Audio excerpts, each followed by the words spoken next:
Good afternoon, everyone, and good afternoon to all of those who are joining us via Zoom. Welcome to this KCC follow-on work study, examining several issues that emanate from the 2021 winter storm URI.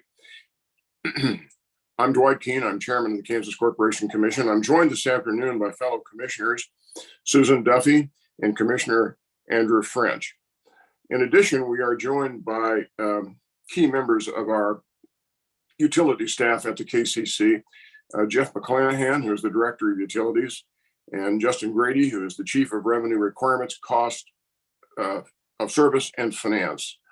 In addition, we are most glad that we can be joined by former KCC Commissioner Sherry Feist-Albrecht, who is basically our representative to the SPP IRAT task force. We are most pleased this afternoon to have as our featured presenter, Mr. Lanny Nickel. Lanny is the Executive Vice President and Chief Operating Officer for the Southwest Power Pool, or SPP. SPP, of course, is the electric grid operator for Kansas and several other states in the central United States. Welcome, Lanny. Nice to see you. Thank you, Chairman King. I appreciate the opportunity. It's good to see you too. Absolutely. Lanny, if you would, please introduce, if you would, your fellow participants. Okay. It looks like I have with me today Mr. Ben Bright and Mr. Lee Elliott. They both participate quite a bit in fact, Lee Elliott is the staff secretary for the IRA task force, and Ben Bright spends a lot of time working with the COG and the RSC. All right, very good. This afternoon, Lanny will provide information about SPP activities incidental to its comprehensive review of the 2021 Winter Storm URI event. The procedure I was contemplating this afternoon is that we will, during your presentation, if you're open for questions from those of us here participating, we would appreciate that. At the conclusion of your remarks, I was anticipating that we would have commissioner questions. A follow on to that will be questions from our staff, if they have any, and they probably will. And now I thought it would be best giving the commission the benefit of any questions raised by the staff that may raise additional questions for us that would give us one final shot to pose questions to you. With that, Lanny, once again, thanks so much for being with us. We appreciate your being here, and the floor is yours. All right. Well, again, thank you. I do appreciate your interest in this topic. It's an important one, and you know, what we experienced last year is something we do not want to ever experience again. However, we know that extreme weather events happen from time to time, and it's possible they could happen even more often in the future than what we might be used to seeing in the past. And so it's something we got to get ready for, we have to prepare for, and we have to do the best we can to minimize the risk of serving load during those kinds of events. I do have a presentation. I believe that was shared. Is that something, do I need to run that from my screen? I'm happy to do that if that's. Michelle, what's your suggestion about it as far as screen sharing on this? Yes, you should be able to screen share. If you want to give it a try, Lanny, we'll see if it works. And if we can help in any way, we'll be happy to do that. All right. Give me just a second. You bet. If it doesn't work, I've been known to operate dual roles as commissioner and IT person sharing screen.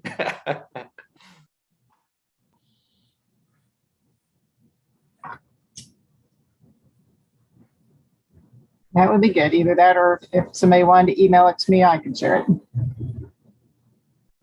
But hopefully it'll all work good.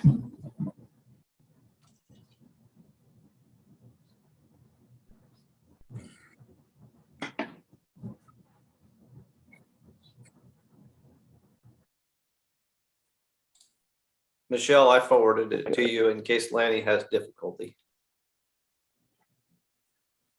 All right, I found it. For some reason, the first time I pulled up share screen, I was not seeing the right presentation. And I shut down several of the other presentations I had open, so that helped. Lanny, we have it now. I think you're good to go. All right. All right. Well, let's proceed. Again, thank you again for your interest. And for the way that you as a commission, I know Sherry and Commissioner French, Sherry Albrecht and Commissioner French have been very active in SPP's activities, and particularly those related to the winter event, and very much appreciate that, because SPP is a community organization, and we get stronger by working together, and we get smarter by learning from previous events and recognizing what each other has to offer to that experience. So just real quick, I thought I'd give a recap. You may not need a recap, but just in case you've forgotten, it's been a year and forgotten some of the details about the event. Sometimes I have to remind myself, believe it or not, even though I was knee deep in it. And this is probably something that you've seen before and are very much aware of, that we, SPP as a region, and we cover 14 states, beginning with the panhandle of Texas in the south, all the way up to our border with Canada in the north. And our footprint, with the exception of just a little bit in the southeastern part of New Mexico, all experienced temperatures below zero, which is practically unheard of to see that much widespread cold temperature across our footprint. Now, those kind of temperatures are not unheard of in the north, but for them to be experiencing their traditional cold temperatures while Oklahoma and Texas, for example, are experiencing really cold temperatures all at the same time, really strains the system. It creates all-time high usages of electricity, and it really stresses the ability of the transmission grid and the power grid itself to operate the way it's supposed to operate.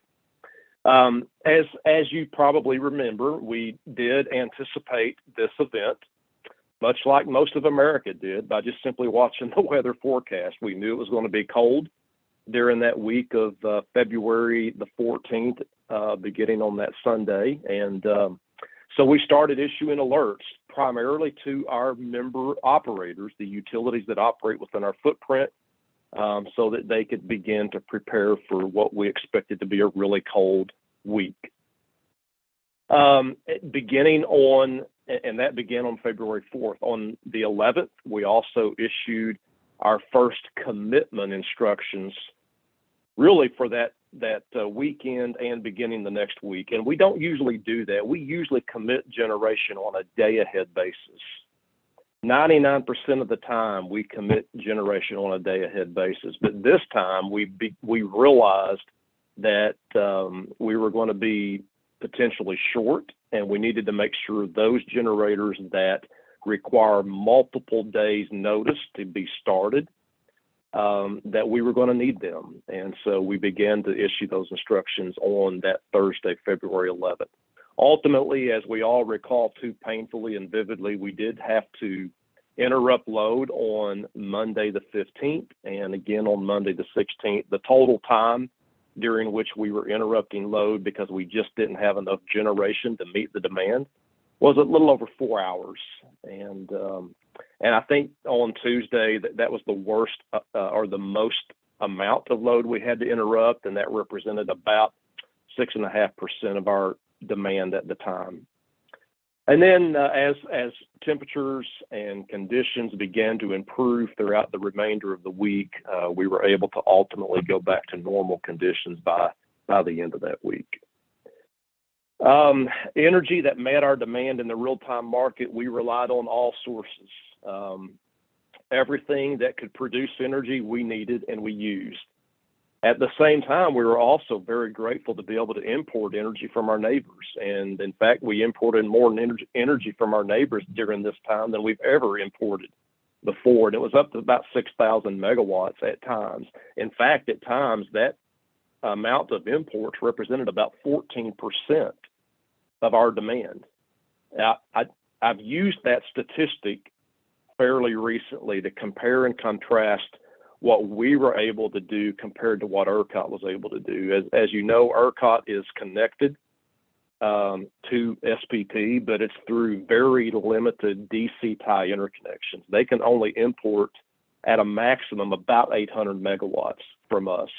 So compare and contrast that, 800 megawatts versus 6,000 for us. We were importing up to 14% of our load. The maximum they could have imported during this time was about 1.5%.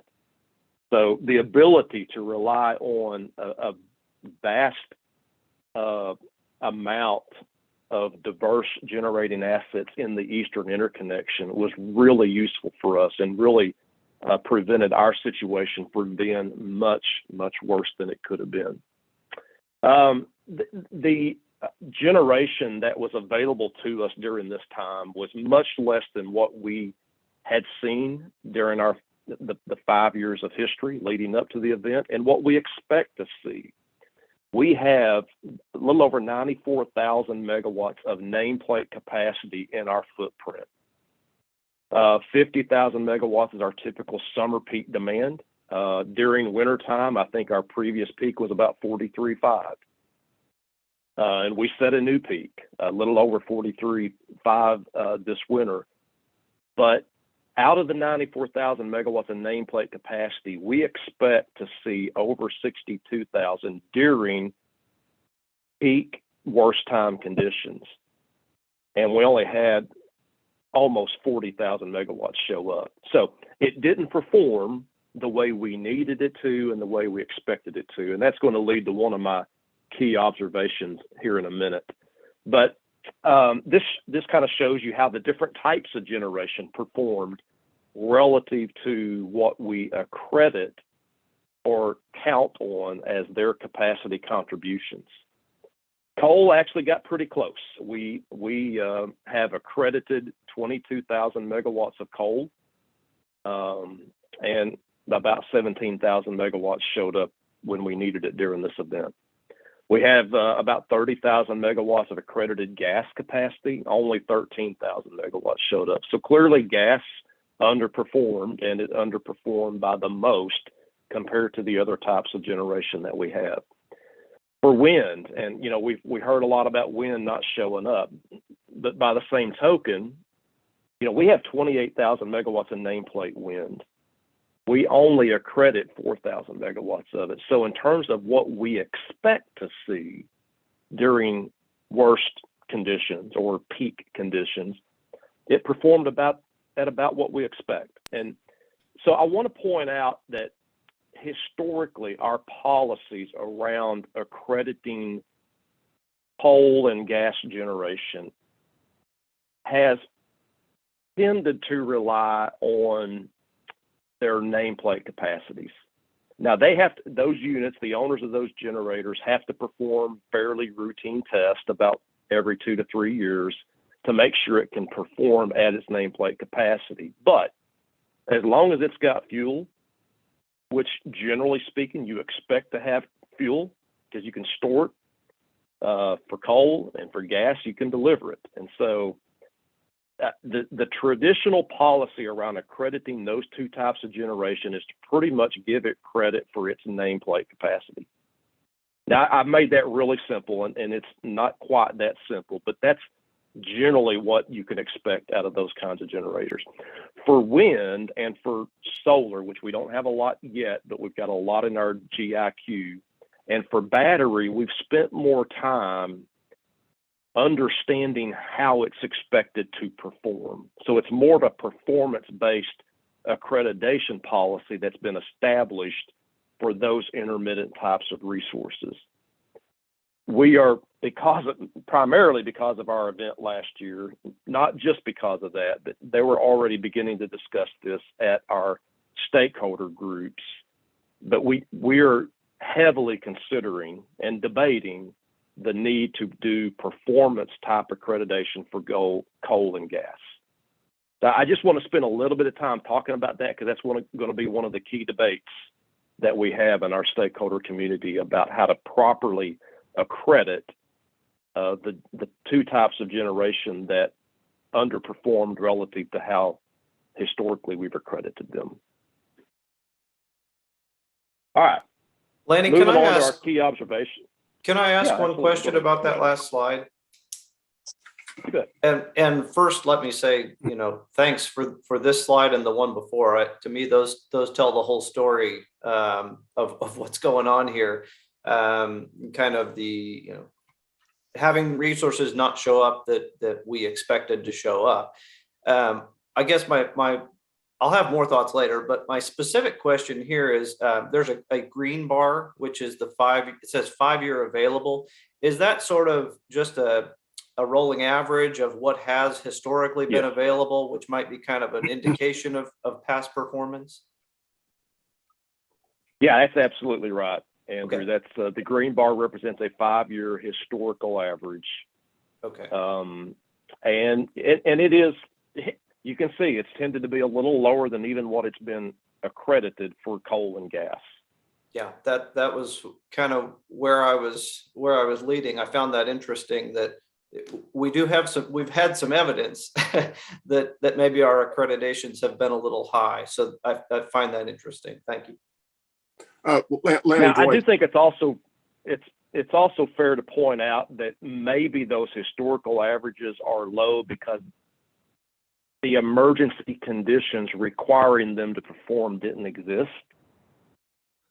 So there could be some contribution to those numbers being lower based on that. Commissioner King? Yes, thank you, Lanny.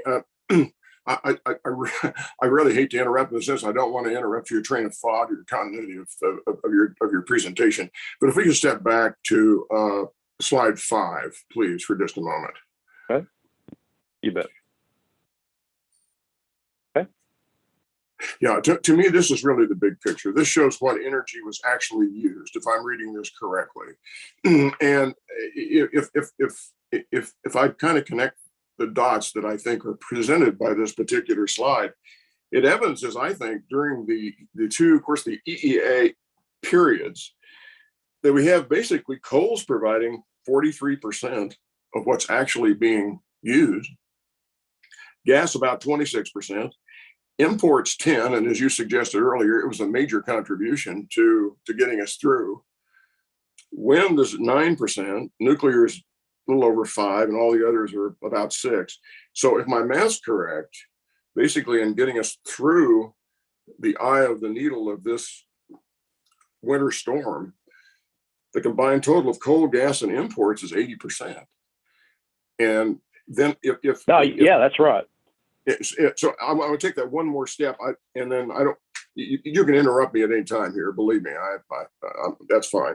But when I look back at, again, I'm looking at some other charts. They were in your winter event report. They weren't in, you had for purposes of time and all, you can only put so many things in this one. I appreciate that.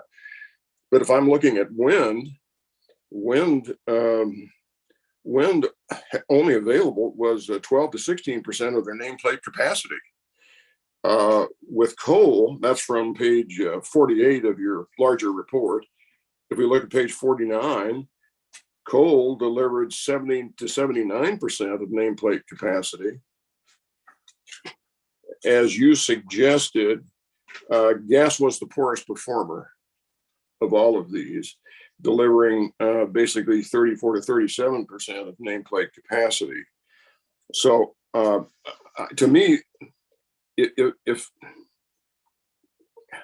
I look back at what the nameplate capacity is, and I think as you suggested, I think of the 94 million megawatts, the total nameplate capacity, about 29% of that I think is wind, something like that.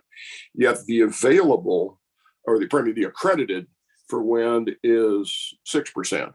Am I correct on some of these stats? I'm trying to connect some of the dots here and really determine which of these energy sources under the circumstances performed the best. Yeah, I think you're close. I would say as far as the wind, I believe if you consider the fact that we have 28,000, a little less than 28,000 megawatts in nameplate capacity and 4,000 megawatts is accredited, then that's about a 15% accreditation on average. And really it depends on where each wind farm is located as to exactly how much it individually is accredited at. But you're right. I mean, in terms of what produced energy, wind didn't produce the most of it. It was coal and then gas, and then we got a lot of imports. And I think, clearly we understand that in terms of the value of what you get out of each of the types of resources from an accreditation perspective, the gas and coal may be overvalued. That doesn't mean that it's less valuable in terms of its contribution to our energy mix than wind. I just think it's overvalued in comparison to what we should be counting on. And wind is kind of appropriately valued at what we expect to get, at least based on this event. Now, next time we have an event, it may be just the opposite, and it depends on the type of event, and if it's a really hot summer day and we've got drought conditions and the wind's not blowing, it may produce 0 mega. I mean, we've seen times when wind doesn't produce anything. Yeah, Lanny, I'd add, it is highly intermittent. I'd just add that the color, this is a conversation you and I have had. I'm certainly not somebody that thinks wind was the problem here. I think as we've said, on average, it came in, around its accreditation. But I think we did talk about that, there were some wind farms that came in way below their accreditation. There were some that came in way above their accreditation. And so we're talking averages here, that across the footprint, it was right on its accreditation, right? Yeah, on average, it was right at what we would expect. And so that's really, Commissioner King, that's really the only point. The point isn't that gas and coal didn't provide enough energy. I mean, it provided a lot, and we were appreciative of what we got. It just relative to what we should expect to get, it was overvalued. And I think that's what we got to do a better job of as we prepare for the future energy mix. How much do we need in order to be reliable? Well, that's at the bottom. That's at the core of my concern. Oh, it's a concern we all share.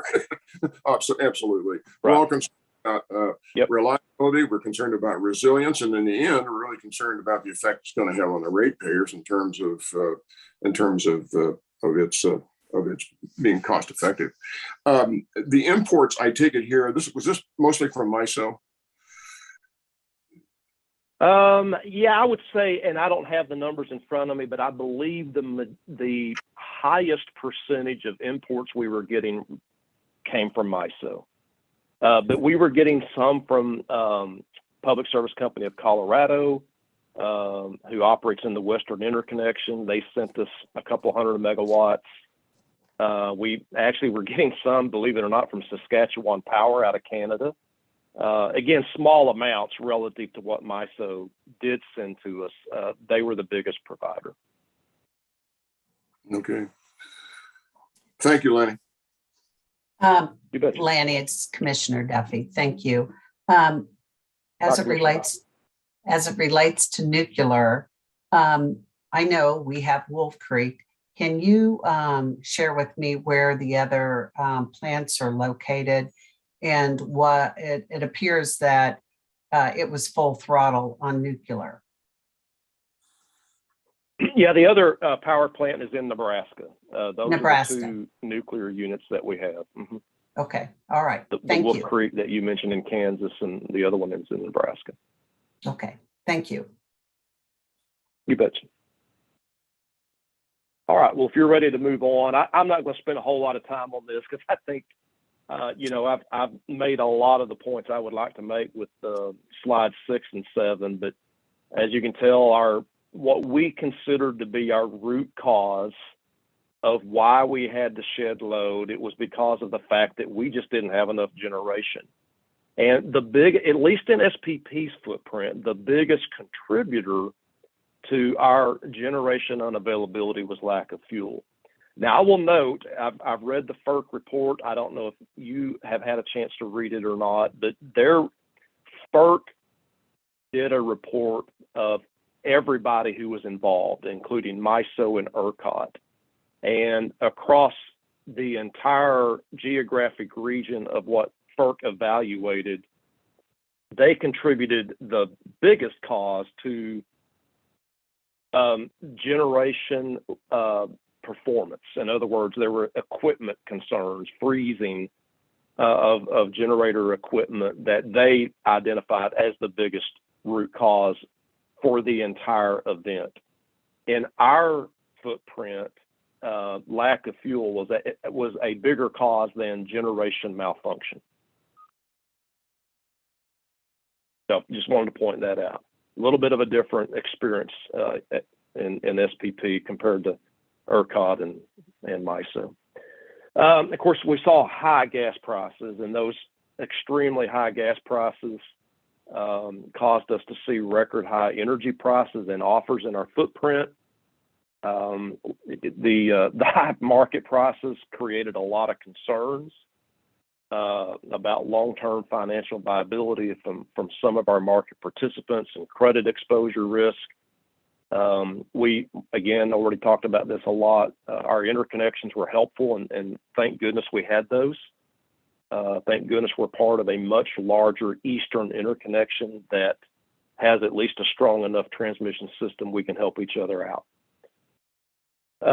We did experience some congestion, even on our, not only on our footprint, but also on our neighboring footprints as well. In fact, if we had been able to continuously import the 6,000 megawatts that we had at times, we likely would not have had to end up interrupting service. Would you define congestion? MISO, I'm Yeah, sorry. I'm sorry. Would So, you define congestion for me so I really understand how it relates to this event?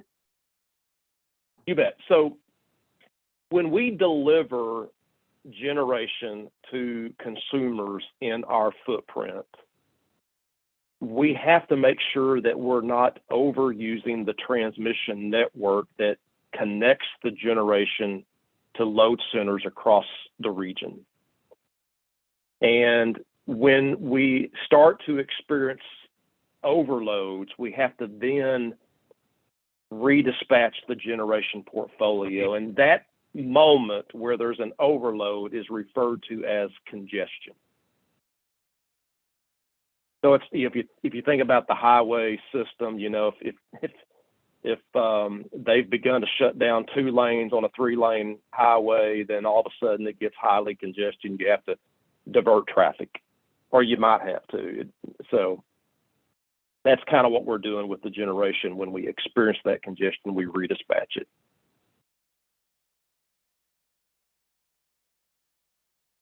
So we did experience some of that on our system and on our neighboring systems, and that prevented us from being able to fully use the generation in certain parts of our footprint, and to be able to continuously rely upon our neighbors' exports that they were sending to us.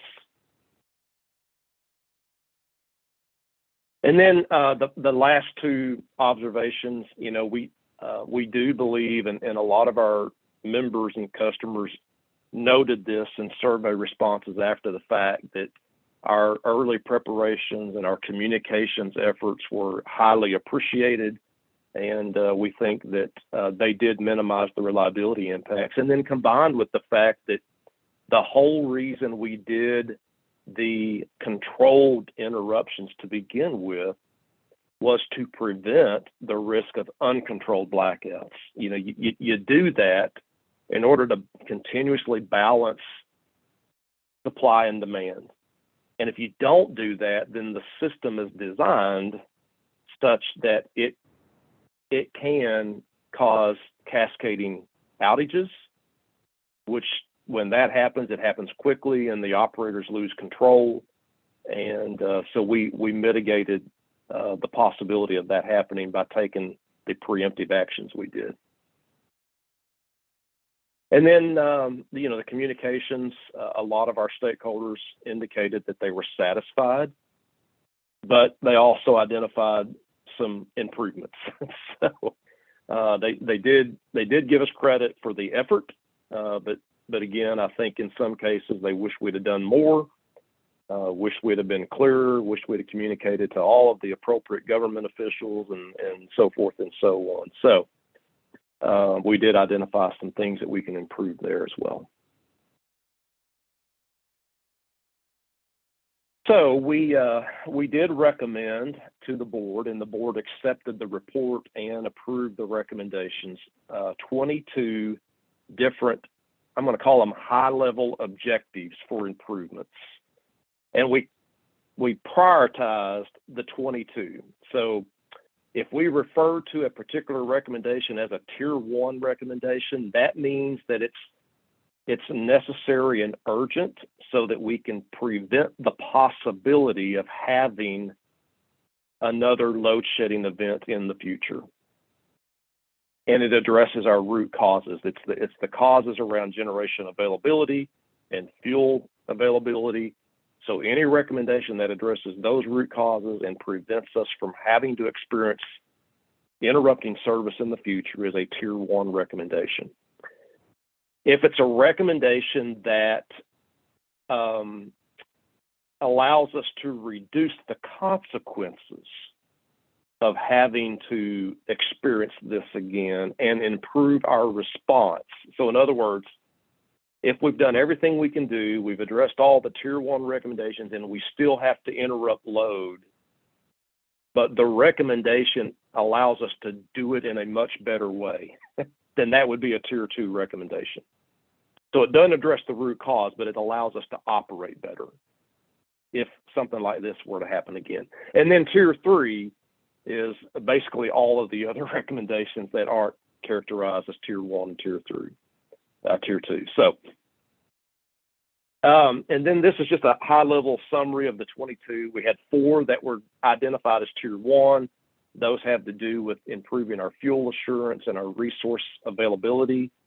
We had 13 identified as tier 2. A lot of those are just responding to the actions, responding to the events in a better way, improving our ability to import from neighbors, designing the market system so that it operates more clearly and in the right way, transmission planning. Those are the kinds of things that are tier 2s.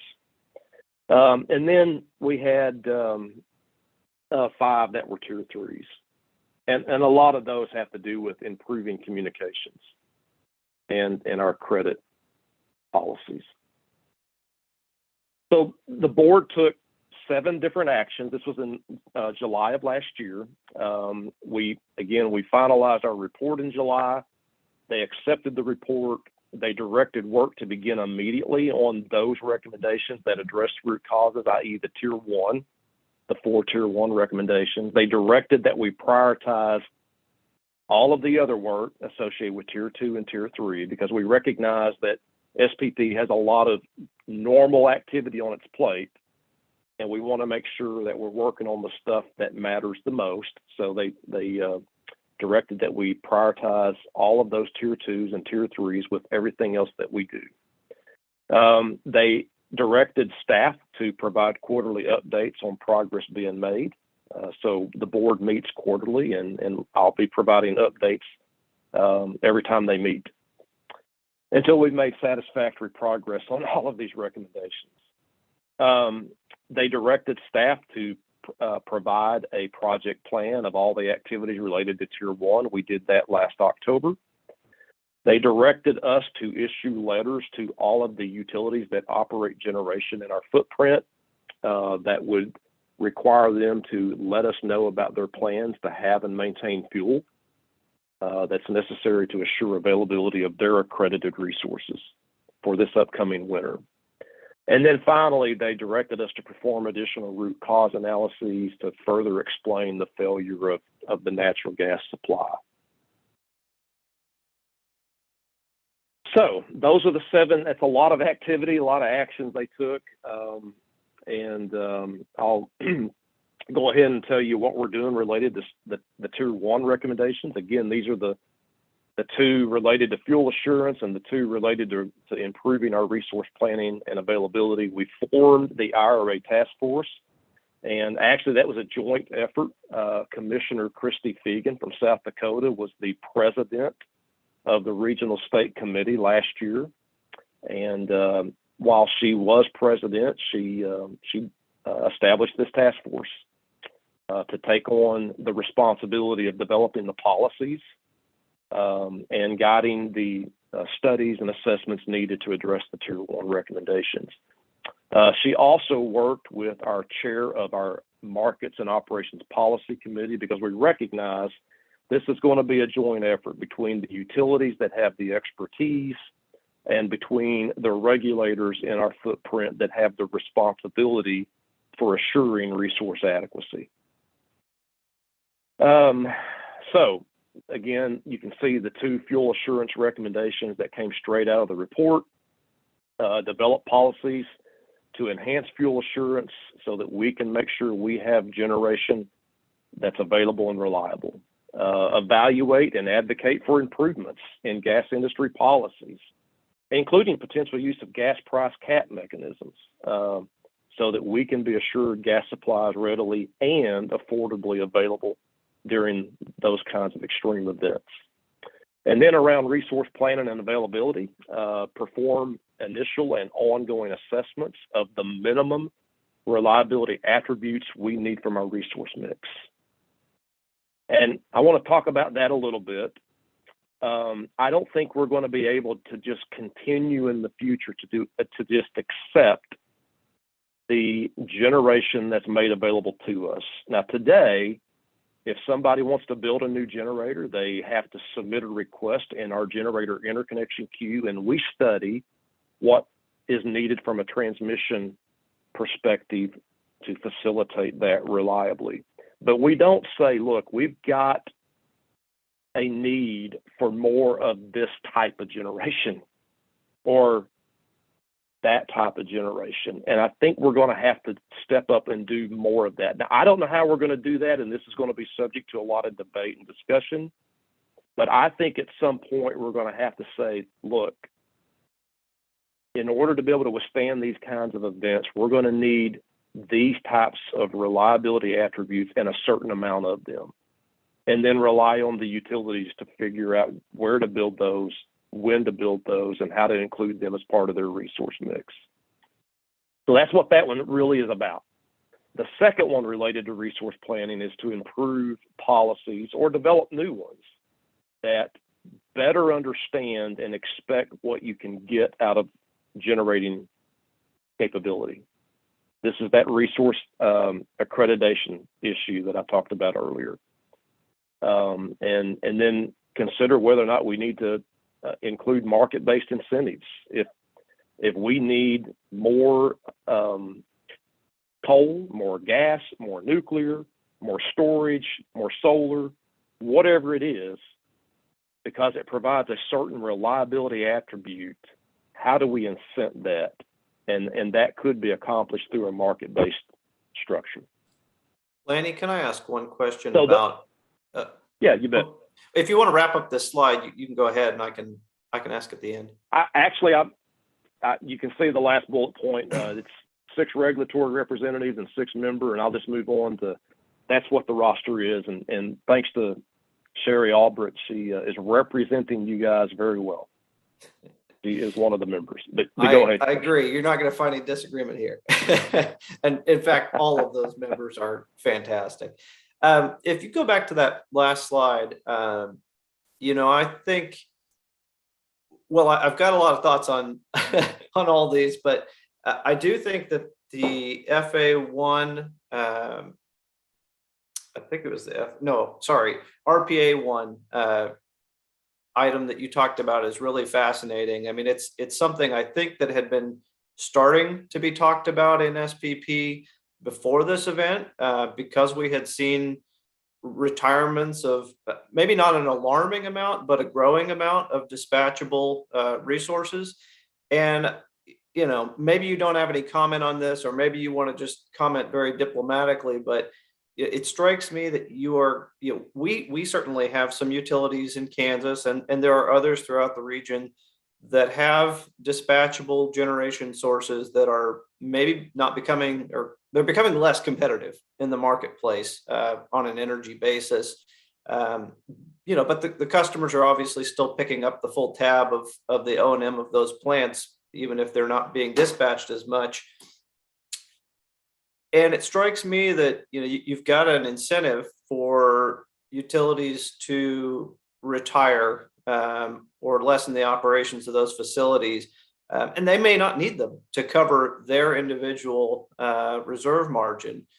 But it seems like what you're saying here is that SPP may need to start assessing whether those facilities are going to be needed in the future for the reliability of the entire region. And I guess that leads to the obvious next question of, do you expect that SPP is going to come to the regional state committee or the states to talk about, should there be joint funding mechanisms to operate or keep these facilities open if individual utilities don't have the incentive to keep them open? And any comment you have, I know. Yeah. It's a tough question. I mean, Commissioner French, I think that's got to be on the table. I mean, we got to figure out how to provide the incentives to maintain something that would normally not be maintained if you just simply looked at the financial assessment that says, you know what, it's not worth it for us to run this generator anymore. It's not being used. Why should our ratepayers continue to pay for that asset? Yeah. So we got to figure that out. And I think, if it's needed for regional reliability, then certainly you can make a case that it ought to be funded by the region. And I'm not necessarily advocating, that certain facilities need to run more or less, but, I think what we talk about here is more use as almost a backup system of available capacity sitting there for reliability. And does that have a reliability component that merits base plan funding? I think that's an interesting concept and something I'm sure we'll get a lot of discussion in the future. Lanny, if I could. And it will, and it will get a lot of discussion, and there will be a lot of very emotional, debate around that. So, but we've got to think about it because, at the end of the day, when we have to shed load, we all jump in and pick up our share of that burden. And can I ask, is that what happened when load was shed on this event? So, yes. So there was more of a formulaic type of kind of a, you need to shed this, you need to shed that to the utilities. And so within this amount of time, and then they report back, done. Is that? Yeah, that's correct, Commissioner Duffy. Okay. Yes, ma'am. That's exactly what happened. So that was a shared responsibility throughout the region. That's correct. Okay. Lanny, yes, thank you. Just briefly, I just have to throw a note of caution into this discussion, especially on this RPA one, because I'm a bit concerned about the potential. Of course, coordination and cooperation, I guess, in the abstract is always a good philosophy, but it always comes down to the practicalities of how that's being implemented. And if we have a top-down process that is from the SPP through all of its 14 states saying, these are really the needs we have. And Kansas, these are the implications to you. You should have a baseload mix different than the one you have now to accommodate our collective needs. When the ratepayers of Kansas are going to be expected to pay the tab on that, I think we have to be sensitive to the fact that we have some jurisdictional issues here that are really quite consequential. And as I say, I mean, the biggest deal for me is affordability, reliability, and resilience. And we need to really not lose sight of the affordability part of this, because there's some real implications behind what we're talking about here that are very practical, could be quite expensive and quite costly to some states, because each state's going to start with its own mix, with its own, all of its utilities, or each one's going to have its own mix. the collective within a state is going to provide a mix. It's real problematic to me to have a level of coordination that dictates from on high what any one state should begin investing in independently of what the state may wish to do. Well, and you're talking about, I agree, the common good, and the common good is the SPP footprint. So who holds the who ends up picking up the tab? But I don't think that's any different than the discussion of building wind in Western Kansas and who's paying for the transmission of that resource as it heads east, and how that fix seemed to take forever so that Kansans weren't picking up the tab for a resource that was ultimately heading out of their territory to parts unknown. And so again, it's going to get in, I agree with that discussion of the common good. What is it we need and who's going to pay for it? And are we looking prospectively forward at, well, how soon before we look at storage as being a part of the discussion? And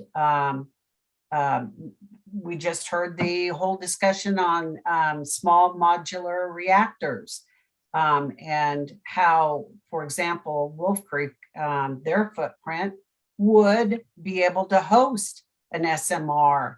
And so, so what does the future really look like in terms of reliability for an event like this, but looking forward at other types of fuel mixes? You're right.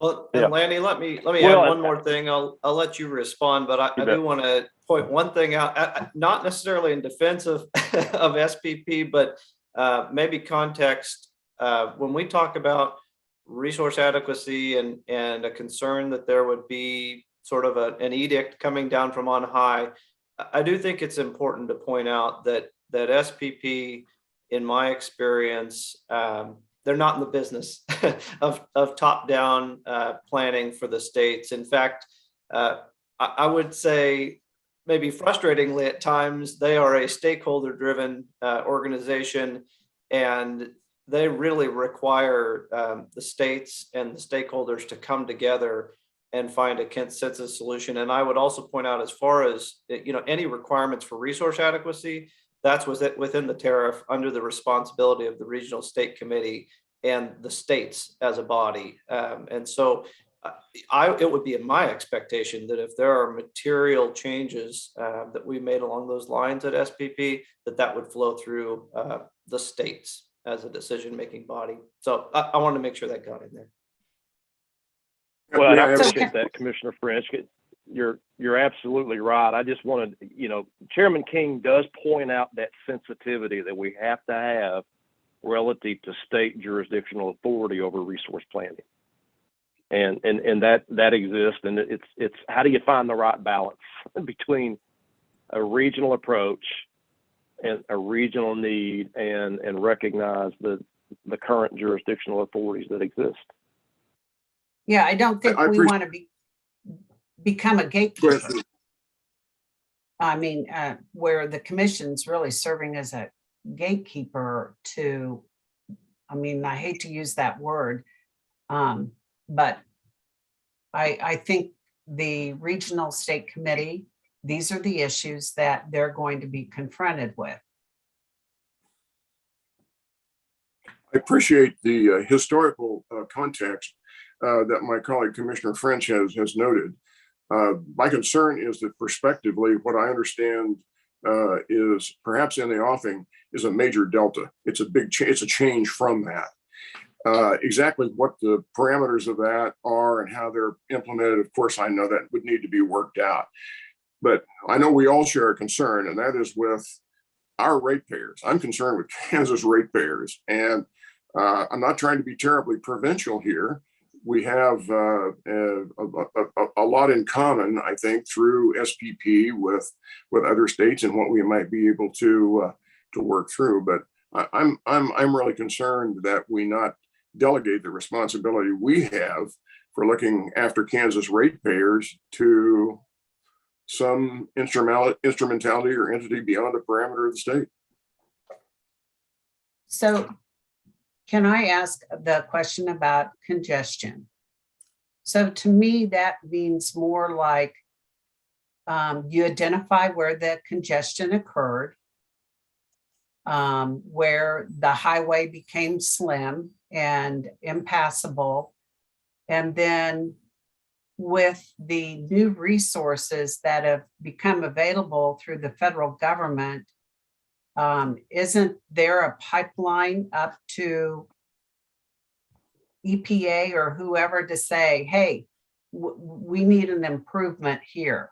I mean, congestion by itself, is that something that we should be jumping on the federal wagon and saying, let's start looking at projects for the SPP, because you made the statement that if the congestion was eliminated, that would have gone a long way to ensure that we had the maximum use of the resources available. Yeah, you know, it's interesting. The DOE, I think on January 12th, basically reported their initiative that they're taking to try to expand the transmission system and offering opportunities for federal funding of that. You know, it's yet to be seen how they're going to implement it. I think that was just a notice or press release of their intentions, but they still have to work out the details and figure out how to pull that off. So it'll be interesting to see how that plays out. If there's an opportunity, I hope we take advantage of it. I think I mistakenly said EPA. I meant, yeah, DOE, but shouldn't we all be communicating then with our congressional delegations with a collective statement from the 14 states to say, here's an opportunity that can resolve a crisis issue for us? It's potential that we could do that, Commissioner. I think right now it's a little too early to figure out where we could best use that capability. I will tell you that within our own footprint, we already have a robust planning process. We've got cost allocation mechanisms that allow us to reduce congestion in the footprint. Really, the biggest need for federal assistance is when you're crossing between multiple footprints. So, for example, between SPP and MISO, or between SPP, MISO, and PJM, that's where we could use the help, because you're talking about a lot of transmission and a lot of utilities and customers that would have to help fund it without federal assistance. And getting a large group of utilities, getting a large group of customers to come together and agree how to fund those kinds of efforts is really hard to do without strong leadership and help from the top. So it's going to be interesting. I actually participated in a panel discussion of that last week, and it'll be interesting to see how the DOE develops that initiative.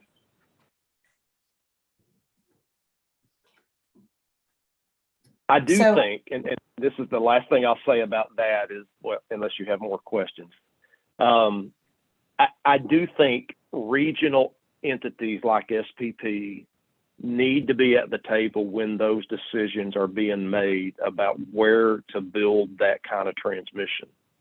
And the reason I say that is because there's a lot of potential for the wrong investments to be made that aren't as useful and aren't as beneficial to regional communities. We all know, we've seen and heard about utilities that want to build transmission, and that's their business model.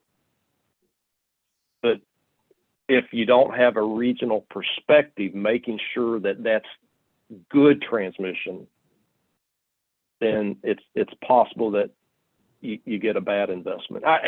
Again, I'm not trying to throw anybody under the bus. No, I just think it's better if you have an independent organization that's looking at those things. Lanny, do we have a good relationship with MISO? It's a lot better. It's a lot better than it used to be. So I'd say yes. Okay. Over the last 2 years, it has drastically improved. And I'm actually excited about a planning effort that's underway. It's been underway now for a year with them. And I think there's a lot of opportunity to see some really good results out of that. That's good to hear, because I always felt we were kind of at loggerheads that, but that's good, because I think that's important too, that there is that cooperation among the RTOs, and are we really competing with each other? No, but it seems like we've had a strained relationship with them. Yeah, I'd say up until 2 years ago, it was very strained, and it's Okay. but it's getting better. So, Thank you. Chairman Keene, I don't know how much time you've allotted for this. I want to make sure I'm respectful of your time. I think you're doing fine. We had allotted until 4 o'clock for this get together. So we're basically we're basically here at your indulgence. We appreciate your willingness to do it. It's a big deal for us. So we're good to go here for a while longer if you're willing to do this. All right. Well, I'm here. I've got just a few more slides left, and I can spend as much time as you'd like. Great. Thank you. Okay. So as I mentioned, this is the roster. You can see that the chairman of the task force is Commissioner Ted Thomas from the Arkansas Public Service Commission. The vice chair is actually one of our representatives from Golden Spread that operates out of New Mexico and Texas. And her name is Natasha Henderson. She actually serves as the chair of our supply adequacy working groups, which is really our primary stakeholder working group that deals with resource adequacy. And then you see some of the rest, Sherry Albrecht, Walt Cecil, John Krasuski, Greg Rizlov, and Lane Sissung. They are actually members of our cost allocation working group and representing the regulatory community. And then we have Tom Hesterman from Sunflower, who I'm sure you know well. Jim Jacoby from AEP, Alan Clausen from Evergy, I'm sure you know well as well. And then Valerie Weigel from Basin and Brian Wilson from Oklahoma Gas and Electric. And you can see the various organizational groups that they primarily serve on. You can see we were trying to get a mix of expertise on the resource adequacy side, the operating reliability side, and the market design and functioning side. So, and this is one of the things that we've been trying to do is manage expectations, because I know particularly government officials, they don't want to see another one of these events again, and they want to make sure that things are being done quickly so that they can tell their constituents, I've done what I need to do to influence the right change. The nature of these 4 Tier 1 recommendations, as we've already kind of discussed, is going to be very emotional, the debate, because a lot of costs are at stake here. Anytime you change your resource adequacy requirements to make them more stringent, which could either result in having to have more capacity or to have different amounts of capacity and types of capacity, you're talking about investments, and those are borne by ratepayers. And so that's why this is going to be a challenge, because we want to make sure that all of our stakeholders have a chance to be at the table and to voice their input and their comments and concerns. And so that's why we have, at least our current schedule recommends about a 2-year effort to complete all of the activities related to those tier 1 recommendations. And a lot of those do involve developing policies.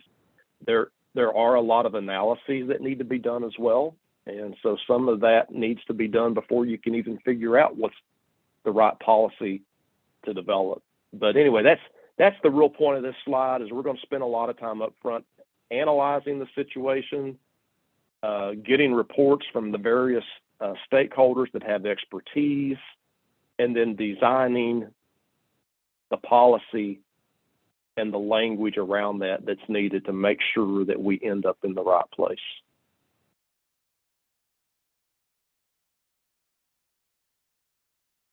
So we've identified, and by we, it's the task force working with staff has identified for those tier 1 recommendations, 26 different initiatives that they believe need to be undertaken. And you can see how those are kind of divided among the 4. We've actually completed a couple of those. Those are kind of what I would call low-hanging fruit, not terribly contentious or involved, but we've got 17 in progress, and there are 7 others that we have not yet been able to start. By the way, this task force was established, I believe, back in, it was either late August or early September.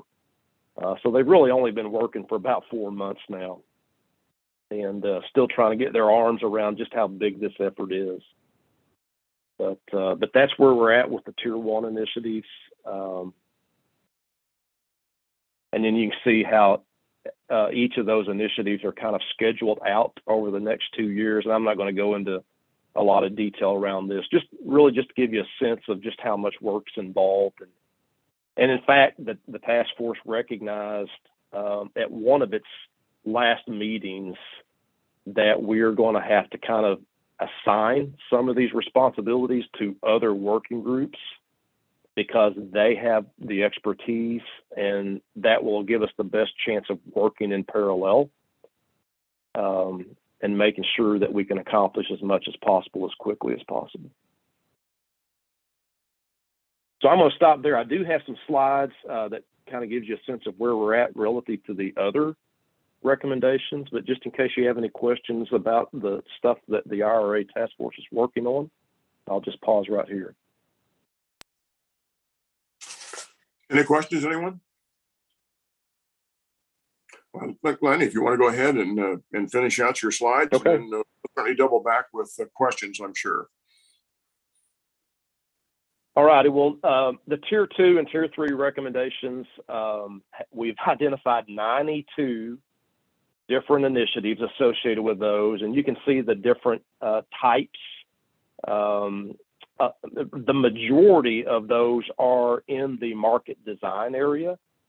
A lot of different ideas were generated during the stakeholder discussion of the comprehensive review itself. And so they identified a lot of different things that could be improved in the market design, a lot of things that could be done better relative to the tools that our operators use, the way they communicate between operators and the processes they use.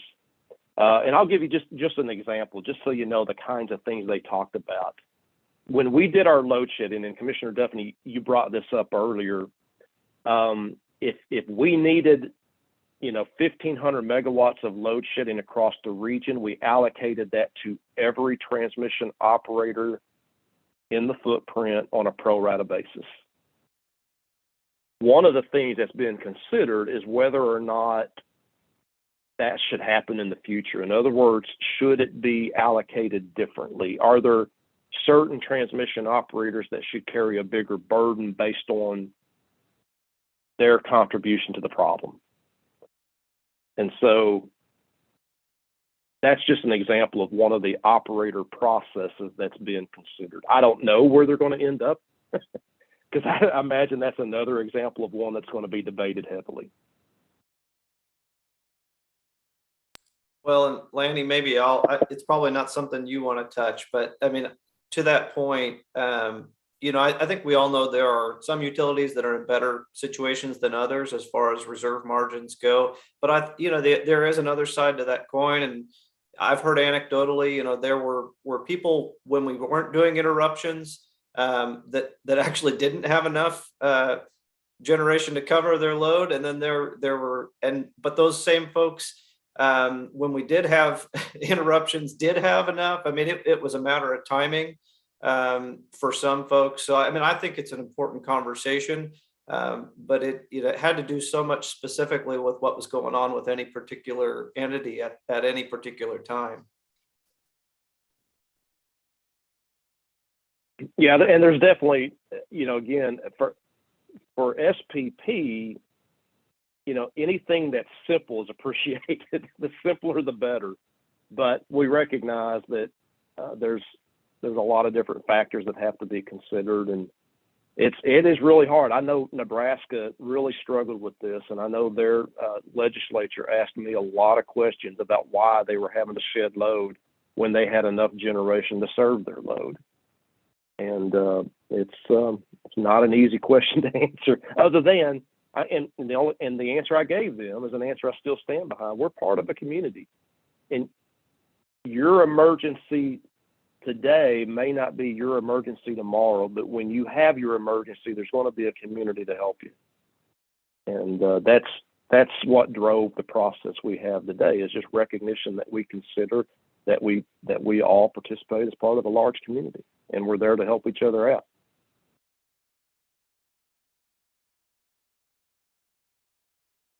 So I will note that, in fact, I'll just point out there are 8 of those 92 initiatives that are actually already completed. Again, a lot of these that we have completed are around our communications efforts. And I'll note that if you aren't already receiving our alerts, there's a way you can do that. You just have to go to our website and sign up, and you can get all the alerts that we send out.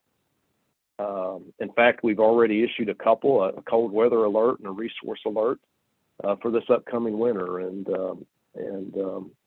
anybody can get those. Whether you can be Joe ratepayer, you can sign up and get those. You don't have to be a commissioner or elected official. But so that's one of the things we've done already, is just provide that opportunity.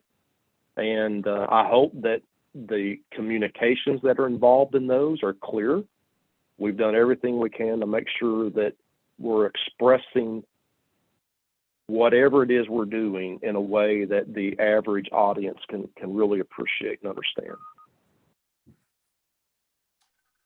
We've created a stakeholder group that consists of communications type representatives, experts from the different members, and gives them an opportunity to help us improve our messaging, gives us an opportunity to coordinate better, and make sure that we're all kind of singing from the same sheet of music when it's time to sing. So that's another thing that we've done, and training. We've already initiated some communications related training exercises and those types of things. So those are things we can do at a relatively low cost, and we just went ahead and did them. Well, Lenny, thank you very much. I'm going to turn to my fellow commissioners again. Go around here. We appreciate your presentation. Let's see if we can have more questions. I have some for sure, but let me turn first to Commissioner French. Do you have any further questions at this time? Let me see. I think I've got a couple, Lanny, or just items that maybe you could provide a little more color around. I think when we talked about one of the I think major recommendations, I think it was RPA 2, which revolved largely around planning criteria and accreditation of resources. Mm-hmm.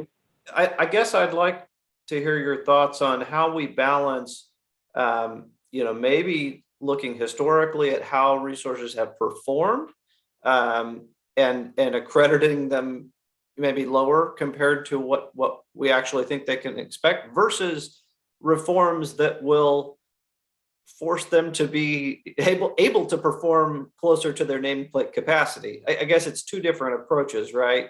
It is the decision of which path you go down just based on what's most cost effective, Is there a way to put that in the utilities' hands to, I guess, give them a choice of, do you want us to accredit you more realistically based on what you're actually doing, or do you want to change what you're actually doing to get up to your accreditation? Any thoughts around that? Well, as long as it's effective, I'm a big fan. It just needs to be effective and it needs to be affordable, right? So I think giving them options is a good answer. Now, I will tell you that the Supply Adequacy Working Group has already been considered a performance-based accreditation methodology. They haven't finalized their debate around that, but I expect that is something they'll be bringing forward to the IRA task force for their consideration. I like the idea, though, of giving people options. And, if your performance is bad in the past and it's because you haven't winterized and you agree to winterize, then you ought to get credit for that instead of having to continue to be penalized based on your poor performance if you've done something that you think will, and that we all agree should change your ability to perform. That makes sense. I have not been able to attend all of the IRATF meetings, but one thing I know I've heard anecdotally from some stakeholders is, something like having like firm gas available to you contractually, or in the alternative, having on-site alternative gas or alternative fuel available. I think the comment's been made to me that, look, that's actually already in the planning criteria and required for full accreditation. But I think there's some chatter that maybe that isn't being enforced. Is that in the discussion of just enforcing things like that already are kind of expected, but maybe not all folks have been following them carefully? Yeah, in fact, and Sherry may be able to weigh in on this. I think the last meeting that I attended of the IRA task force, there was some discussion about that issue and whether or not it's clear in the criteria about what that expectation is and how it should be enforced. I recall, and I may be wrong about this, Commissioner, but I seem to recall that there was some notion that the firm transmission exportation had to do with transmission and not necessarily gas provision. Okay. Yeah, and I also heard some discussion that while some of that's in the planning criteria, maybe it's not technically in the tariff, and so how enforceable could that be? I don't know if Sherry has anything to add on that. Sounds like not. I think we've beaten it into the ground. Well, and I'll tell you, Commissioner French, the other issue that came up, and I'm certainly willing to let Sherry jump in if she wants to, but sorry, I'm just trying to unmute myself. I was struggling. Well, go ahead. You want to weigh in, or? Well, the only thing I have that I can say is to confirm that, yes, we did have that discussion, and it did have to do with the planning criteria and what exactly that means. And quite frankly, we haven't had an extensive discussion about that. I've looked at the criteria and I agree that there is a lack of clarity there. And I don't know to what extent there will be continued discussion about that. I assume that will continue in some form or fashion. Yeah, I think you're right. And what I was going to add is that, the notion that because you've got gas or firm gas supply increases your likelihood of performing is one that we've discovered may not be a good notion. So we heard from our friends in Amarillo, SPP'S, where they had struggles earlier this year. They've got firm gas contracts and the force majeure provisions were triggered and they didn't supply. And so one of the things that we've also discussed is whether or not we should, as a region, support changing or at least advocate to change the force majeure provisions that currently exist in the NASB gas contract. Yeah, we've got the same thing in Kansas. I know Empire, which has a small footprint in Kansas, sounded like they had something similar where they had firm gas under contract, but where they sit on the line, it wasn't actually getting delivered to them at the end of the day because of some imbalance on that system. And so, what's in the contract doesn't necessarily match what's in reality. So, but I think that's, we ought to look at those provisions to see if there are provisions that can be enforced more tightly. Yeah, I think that's a good idea. The other thing I wanted to bring up, and Commissioner Duffy kind of was going here anyway, but you mentioned that we have a joint planning effort with MISO along the seam to try to identify some new transmission projects. And my understanding of that the lovingly called JTIQ process is that it is really designed to find projects that will allow additional generation to hook up, and it will relieve congestion, allowing lower cost energy to flow. So, what we would call economic benefits, and then the benefits of allowing developers to hook up. We're not necessarily in that study trying to identify the optimal projects that will make us more resilient or allow more imports during the next extreme event.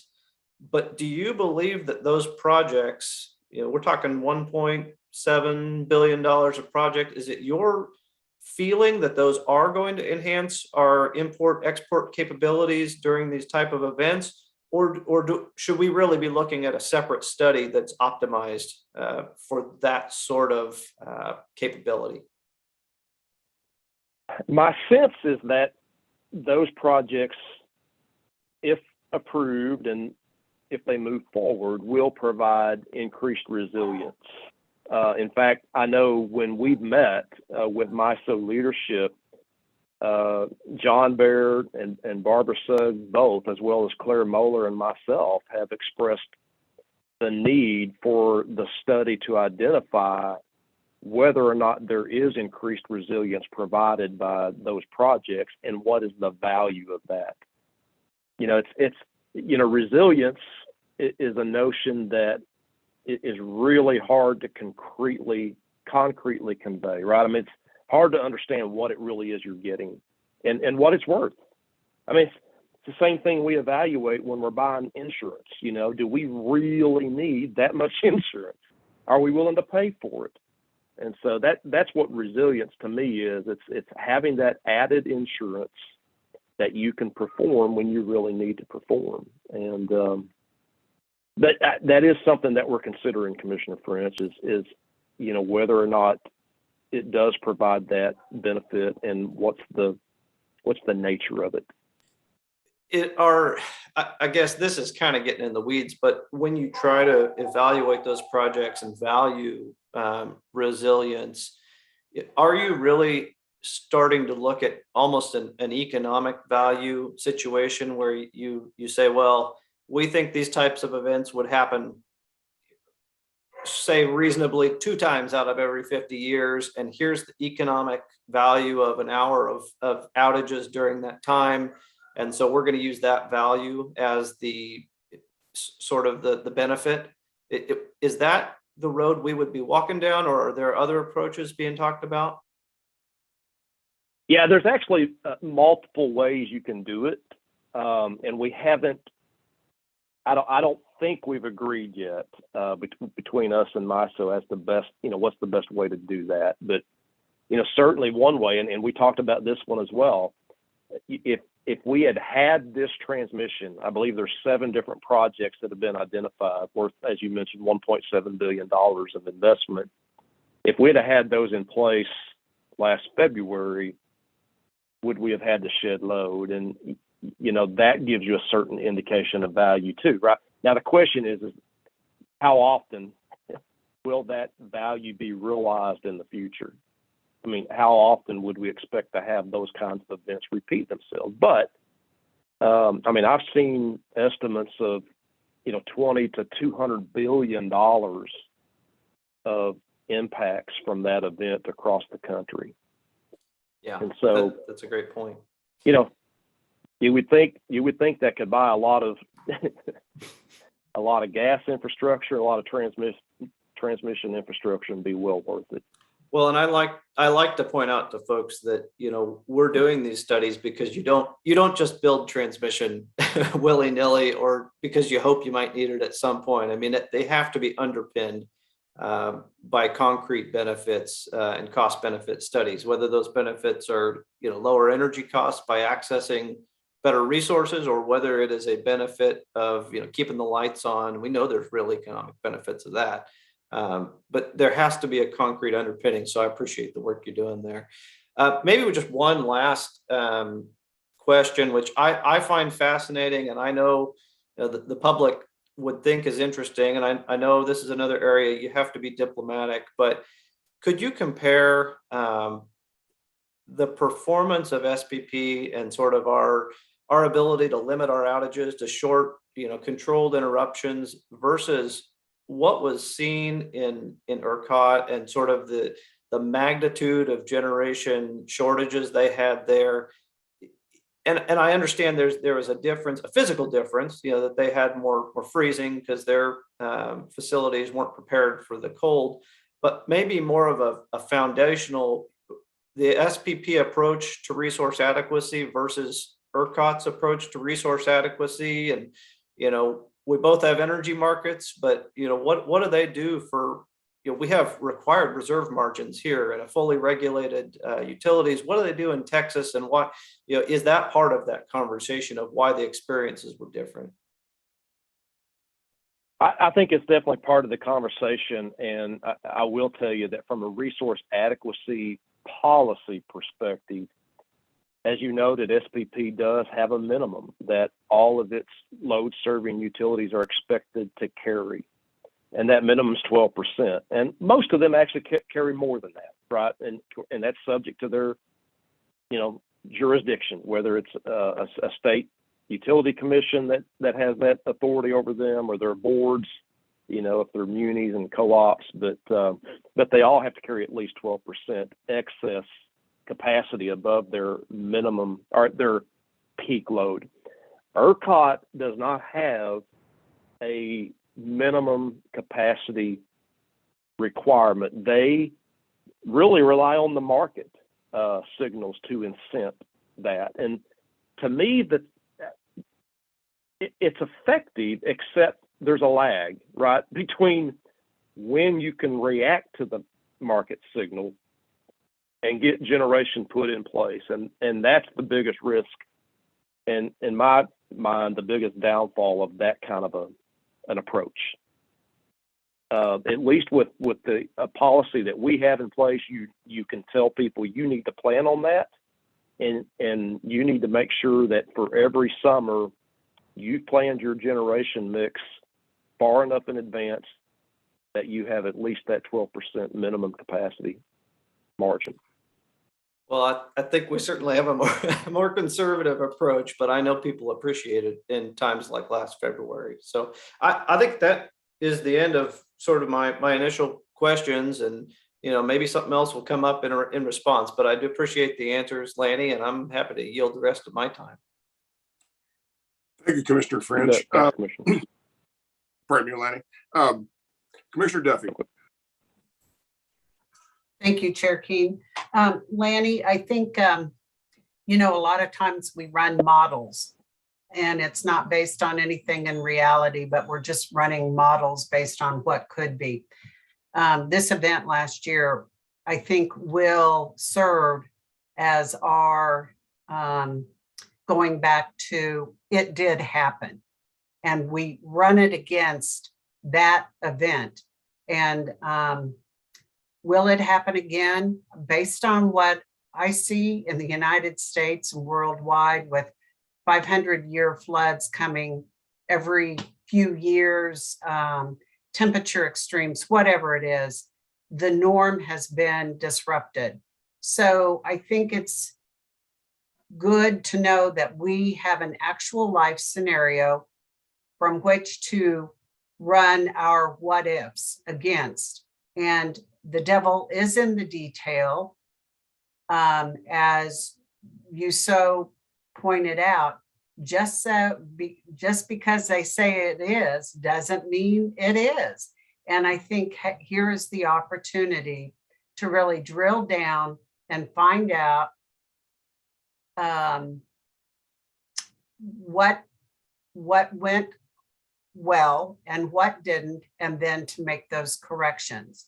It seemed like there was a blame game on the gas side saying, well, if you shut me off my electricity, I can't then get back and get started again. And now I've frozen up. So now you have taken me out of the mix. I think those mixed signals and who's getting shut down and where are they getting shut down and for how long. I think, again, it's communication between the different forms of energy and making sure we're all talking to each other and we really have priorities in place about who should be kept running and who realistically should be shut down or not. I hope there's enough staff within SPP who will continue to work with the utilities to drill down and make sure that we are getting the correct information, and when changes are made, they are in fact implemented. Just to say we've made a change, did it really occur? So I heartily agree that we're on the right path, but I think it's then ensuring once we make decisions that they were actually carried out and implemented, because we thought we had it before, but we really didn't. But okay, enough on that. Also, reporting back to commissioners, while we have Sherry come report to us and Commissioner French can, I do think it's important as the team continues to move forward that with the legislature and with commissions, it's important to hear back from you guys directly. I think that adds another element of our ability to understand what SPP is accomplishing in this regard. And as it relates to MISO, I do believe that is a critical key. And I'm glad you said that you believe the relationship is much improved, because the stalemate on the seams issues just to me was like, okay, let's try another set of people to sit down and work this out, or what is it going to take? Because we can't afford not to be able to make progress and move forward. And I think our inability to do that for such a long time, I found very surprising, but I'm glad to hear we're moving forward, and perhaps we both see the collective good that this will offer, and that we speak now with one voice in some areas where there were two voices. I'm hoping we're able to reach that point. So also, yeah, hold our feet to the fire on making sure these different or these responsibilities get done. And I think that's important to each individual commission, to each individual utility, that you really do hold our feet to the fire. And I'm glad to hear the communications portion has already been implemented and put in place, because I think that was one of the most important things. If we know what's the communication is set in place and we've worked through it, that just means a lot. I think that just, then we're not like crickets in the night, what's going on. So I appreciate that they've already, were able to make those changes. Thank you. Well, thank you, Commissioner Duffy. And I'll just tell you that while, we definitely appreciate the fact that Commissioner French and Sherry Albert represent you guys and represent the commission very well. If you need me to come back at any time, I'm happy to do that. So I'll just wait on the invitation as you wish to issue it. The other thing that I'll say, related to our relationship with MISO, I actually have to give the RSC credit.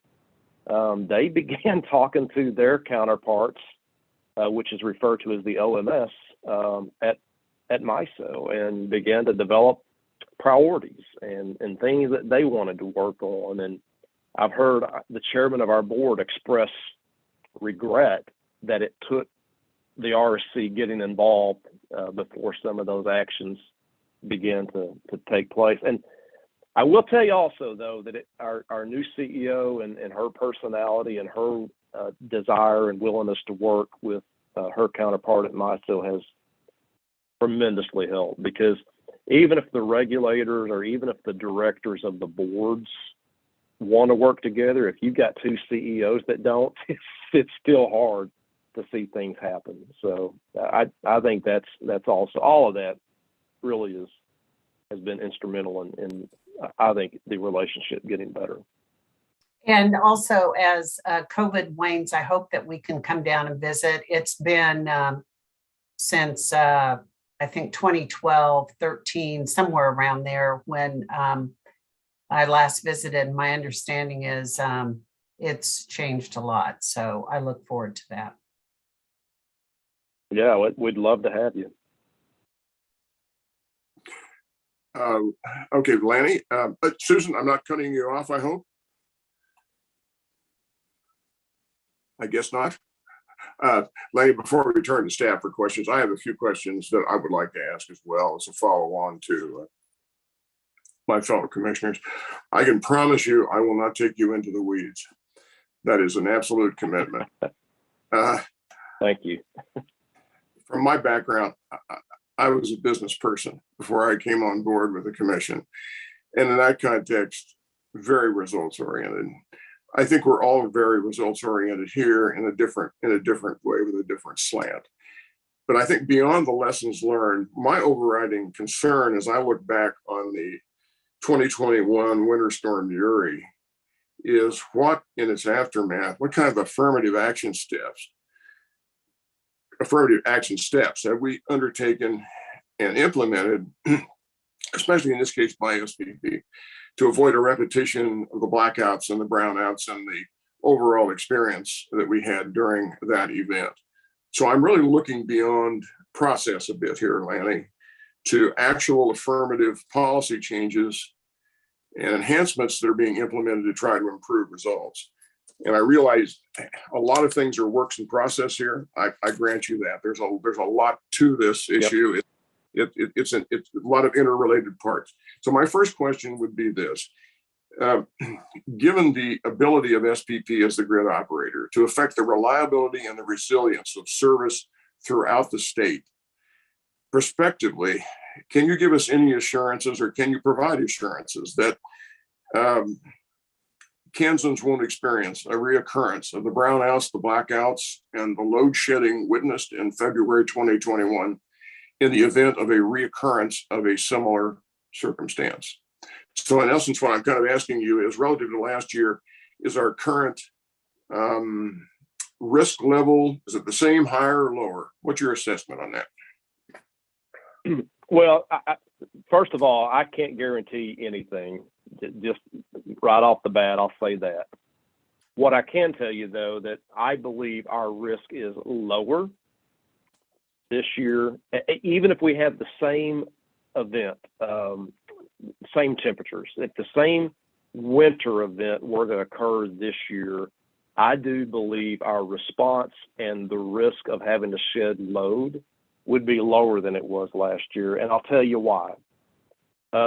One of the things that we've done differently this year compared to last year is we've virtually eliminated the opportunity for generators to perform maintenance activities in February.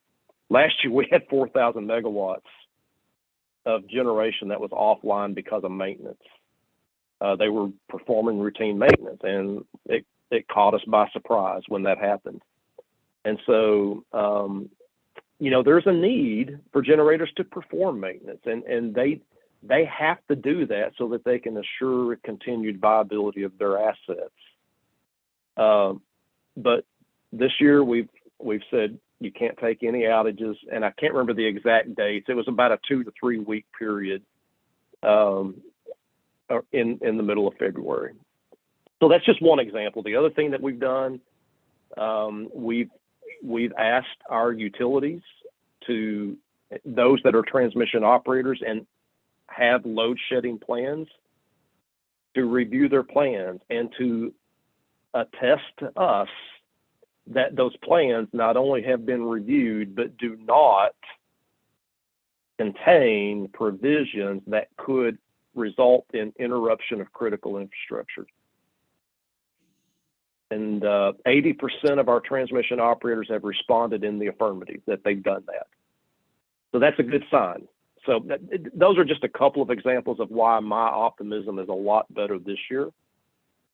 If we have the same exact event. The problem is it could be a worse event. It could be, 3 years from now, we have an event that all of a sudden it becomes the unprecedented event, right? So that's why I can't guarantee we'll never have another outage.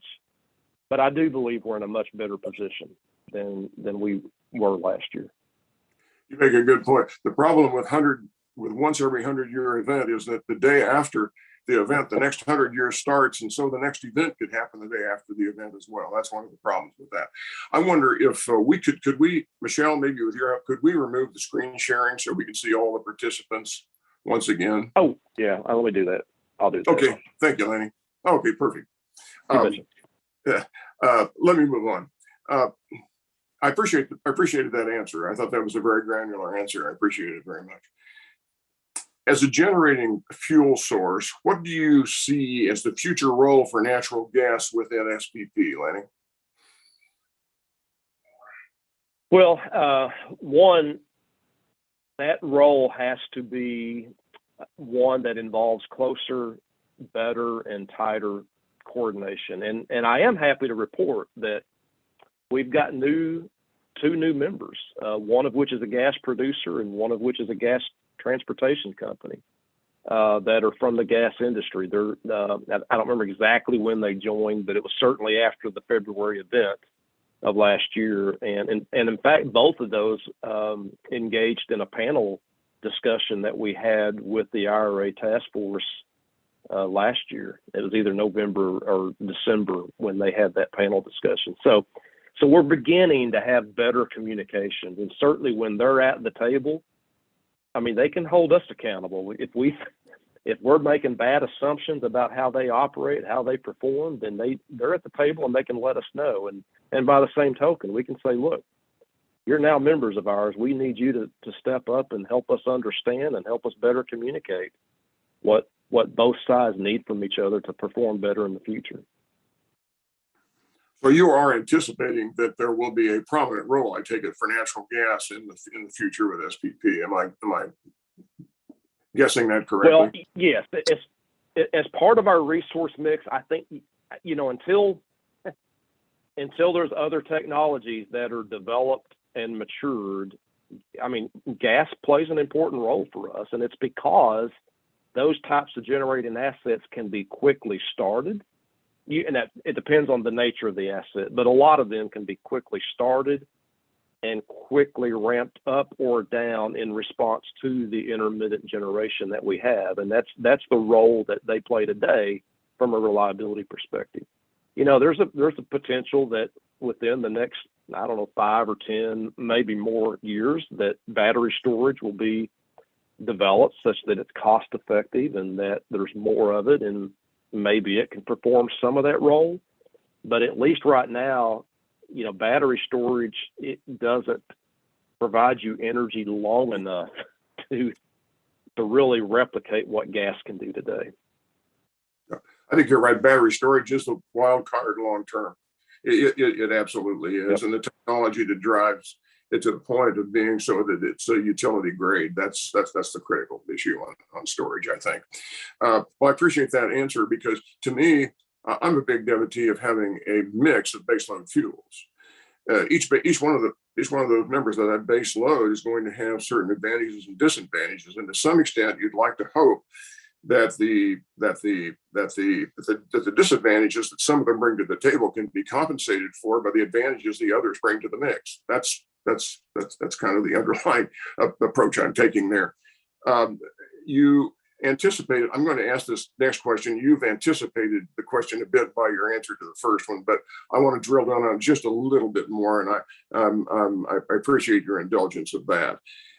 Again, as our grid operator, the question I was going to ask you is, what steps has SPP taken to enhance communications between natural gas suppliers and electric utilities to either reduce or ameliorate the risk of inadequate natural gas baseload fuel supplies within the SPP mix of baseload fuels? And I think you've answered that. Well, one of the things.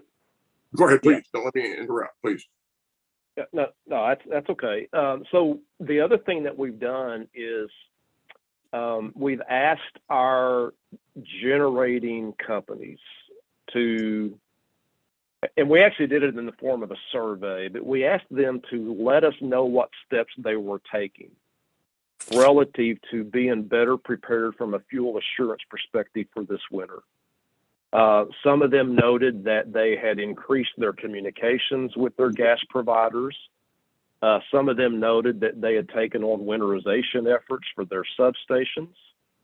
Some of them noted that they were buying more firm fuel. And so that's one of the things that we did. I mean, and you know, for us, it's a matter of knowing more. It's just, can we get a better understanding of what you're doing so that we know what we need to do on our side in a much more informed way? So that is one of the things that we've done, in addition to what I described earlier. Am I not correct? As memory serves, I think enhancing that those channels of communication between the natural gas suppliers and the electric utilities, it was somewhere it was nestled in with some of the requests that the board was making in terms of looking into the communication channels, was it not? Yep. Yeah, that's right. I thought it was. When I looked at the last page of your slides here, page 24, I was looking for something that might indicate that had taken place. But I appreciate very much your answer. I appreciate the detailed answer that you're giving here. My last question, Lanny, is this. As more renewable baseload fuel sources are added to the SPP mix, and I'm anticipating that that's the direction we're heading in, given the intermittent nature of renewables, what steps is SPP taking to assure adequate, uninterruptible grid reliability and resilience while simultaneously providing for customer or end user affordability? Actually, that's a great question as well. And, to me, the reliability attribute study that I spoke about earlier is probably our best answer to that, because historically, we've just simply ensured that the transmission infrastructure was adequate to facilitate the addition of whatever resources the utilities wanted to add. If they wanted to add, and this hasn't happened yet, but it is an example, maybe a crazy one, but if, let's say, a utility decided, I've got 1,000 megawatts of load responsibility and I'm going to serve all of it with wind. What if they decided to do that, and then another one decided to do it, and then another one? And in the meantime, coal and gas begin to be retired. That's indicative of a potential future that SPP needs to get ahead of. And we need to make sure that we inform, at a minimum, inform our community of what we think is needed from a reliability perspective. Now, where we go from there, if it becomes more of a directive than just informative, that's going to be subject to a lot of stakeholder debate. appreciate so much your indulgence in my questions. It's a complicated chess game on many levels, and you confront many problems, I think, every day when you wake up and go to work. Lenny, if you would, let me turn to our staff now and see if any of them have any questions they would like to ask of you. I'm going to do this somewhat randomly here. Jeff McClanahan, any questions? Just one. Afternoon, Lanny. Thanks for your presentation today. It's been very informative. This may be hypothetical, but I think you looking for an example, and maybe you just touched on it in that last response about retiring all of your units and just going to straight wind. From a process perspective, because SPP uses a stakeholder process, and as you're trying to, as work groups or task force are pushing through reliability issues, and they just can't get it passed out of that work group or that task force, and it's giving SPP heartburn over reliability, what sort of processes do you have in place? Like you just kind of touched on it. It would be a big stakeholder debate and whether it became a directive. Could you just kind of enlighten us on how you might go about handling that given your structure? Yeah, and hey, Jeff, how are you? Good. Thanks for the Thank question. you. So the SPP board does have the ability to make decisions without the support or broad support of our members. They don't like to do that, but they can, and they've done it a couple of times in the past. What is it? Almost 17-year history that we've had as an RTO. They are independent and they are expected to do what they believe to be in the best interest of the entire footprint. So if for whatever reason we can't get enough support for a certain policy that we think is needed, staff has the opportunity to present that to the board, or any individual member can appeal the decision of a working group and take it to the board. The other opportunity, the regional state committee can actually decide to do something. And even if the membership doesn't agree, if the RSC agrees, SPP staff has to file that with FERC, regardless of whether or not the board agrees or disagrees. Now, it's possible that there are competing proposals, one that the RSC directs and one that the board directs. We've never seen that happen, but the governing, the bylaws do allow for that. So hopefully I've answered every possibility that could exist and could occur in order for us to achieve something we think needs to be achieved. Ultimately, though, it'd be FERC that would approve anything that we made as a filing to them, whether we had member support for it or not. It would have to be just and reasonable according to their standards. Well, and Jeff, maybe if I can just add on to Lanny's answer, because this is something, I think we all are thinking about. And I guess my hope is that we don't get ourselves in that situation, that we are much more proactive. To me, that's kind of the Texas situation of they let their dispatchable resources just drop off. I think, we have a structure that ensures that our dispatchable resources have not dropped off quickly, but we need to stay out front to make sure that we have that reliability capability. And I think, as Lanny mentioned, these are going to be conversations coming up. They're not going to be fun conversations. I think there's going to be a lot of difference of opinion, but they're important conversations that I hope staff will ask all the stakeholders to have before we have an issue.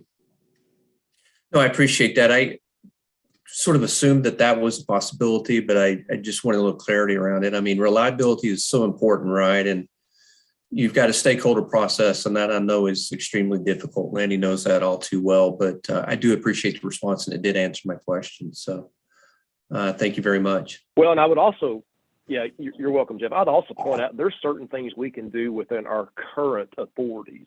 For example, as the reliability coordinator, I mentioned the fact that we are not allowing any generation maintenance outages for about a 3 to 4 week period. That's something we can do. And a lot of our members have told us, we don't like you doing that to us, but we feel we have to, right? I mean, that is something we can do already within our current authorities. Sure. Well, very good. Thank you. Thank you, Jeff. Justin, please. Yeah, hey, good afternoon, everyone. Lanny, good afternoon. Good to see you again. Justin Grady. Hey, I have something that has, I don't know, been nagging at me. And I brought it up on a couple of different SPP work groups, actually, in I believe in the last IRATF meeting. And, you know, this isn't designed, I assure you, to be like a gotcha question. I'm just trying to square something that I have heard from SPP presentations. I've observed it in the SPP board report, and it's different than what I've observed in the FERC NERC report slightly. And I'm going to try to share my screen. So we'll see if this works here. Live, being streamed on YouTube. Are you guys see it? Are we Hard good? to read. You may have to zoom in. Yeah. Uh-oh. All right. Let me zoom in here. Okay. So. Yeah. Now that you're bringing this up, I do recall you asking this question, I believe, on the last IRA task force call. Good. Well, then you'll know it's nothing personal. You know, I bring it up frequently.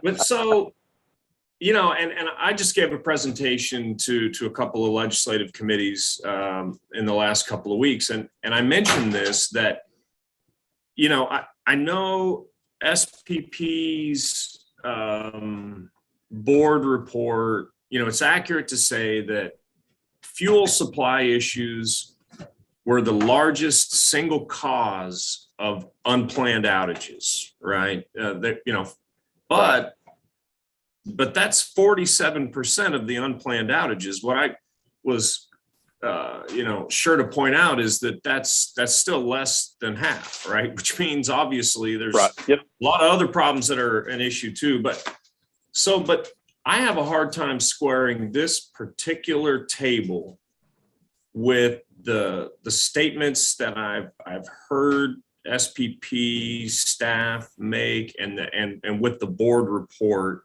generally.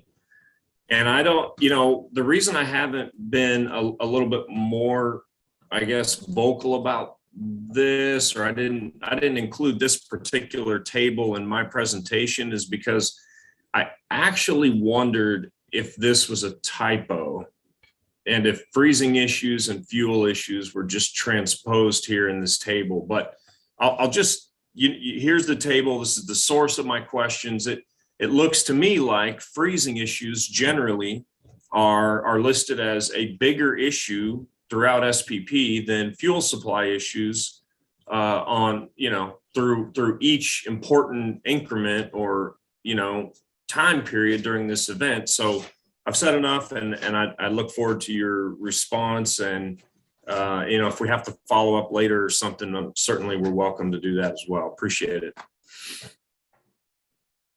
Yeah, I don't know.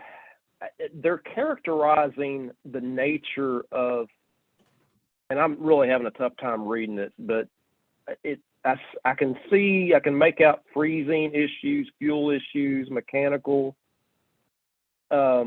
but it looks like they've characterized some of that information differently than what I have.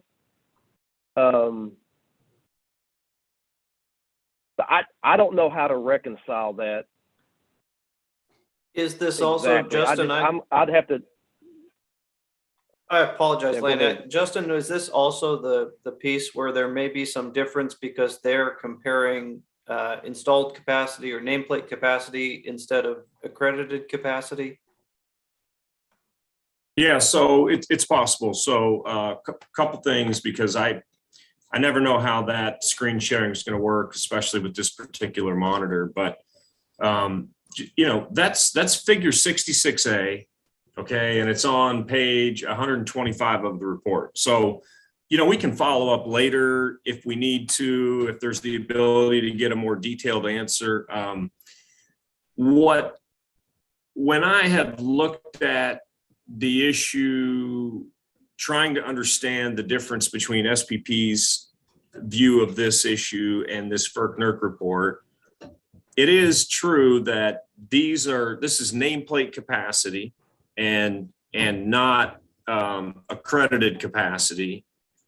But I think that the metric that I was looking at in the SPP board report also referred to nameplate capacity. And so, it's just something that sort of bugs me. I'm an auditor by trade, and this is the sort of thing that I just can't let go. Unfortunately, sometimes I wish I could, but it also seems to be rather important or impactful, right? What really was the number one issue that we faced in February of 2021? Was it fuel supply issues, or was it generators that experienced freezing? And of course, that's a pretty broad category, right? Freezing issues means coal piles freezing up. It means valves binding on natural gas plants, and it means wind turbines that experience, freezing issues on blades. So anyway, that was my issue. And just, there's really no rush from my perspective on getting an answer back. But at some point, if we could, get the right people in the room and really try to focus on that, I'd appreciate it.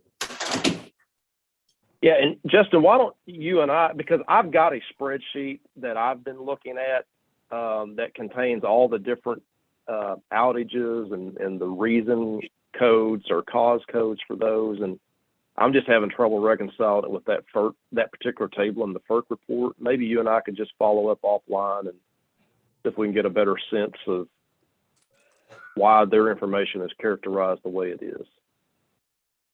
Yeah, great. Yeah, I appreciate the offer. And that's all I had this afternoon. So, All right, thank you. Commissioner Debbie, I think you raised your hand just as I recognized Justin. Yeah, thank you. I did have a question related to, as we look at, aren't we always using accredited capacity when we look at events like this? And so is there anything that would, like the magic bullet, if we had a little bit more of this, a little bit more, are you all making any sort of recommendations that way? And if we looked back 5 years, would the scenario have been any different based on the changes that have been made in the generation mix that SPP utilizes? I mean, how far back, or maybe it wouldn't have made a difference. Maybe the freezing, if there had been more gas, more coal, would there have been more freezing issues? So how do you look at our current mix? And you've got things in the pipeline that are like in process to be approved. So is that going to help or hurt us? As far as your question about, what would have happened if we'd had the resource mix we had 5 years ago, it's hard to say. We had, as far as a percentage of our resource mix 5 years ago, we had more coal contributing to that mix than we have today. We had less wind contributing than we have today. And gas was about the same 5 years ago in terms of its percentage contribution to our resource mix. So it's hard to say that,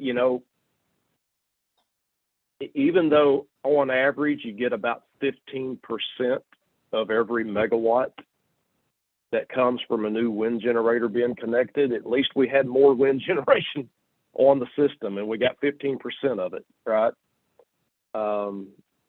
But by the same token, we had less coal and we get, I think Chairman King did the math, and I forgot what he said, but somewhere around 80% of it. So, 79. yeah, I don't know. You'd have to do a study to figure that out, and I haven't done it. But in terms of what we could be doing differently,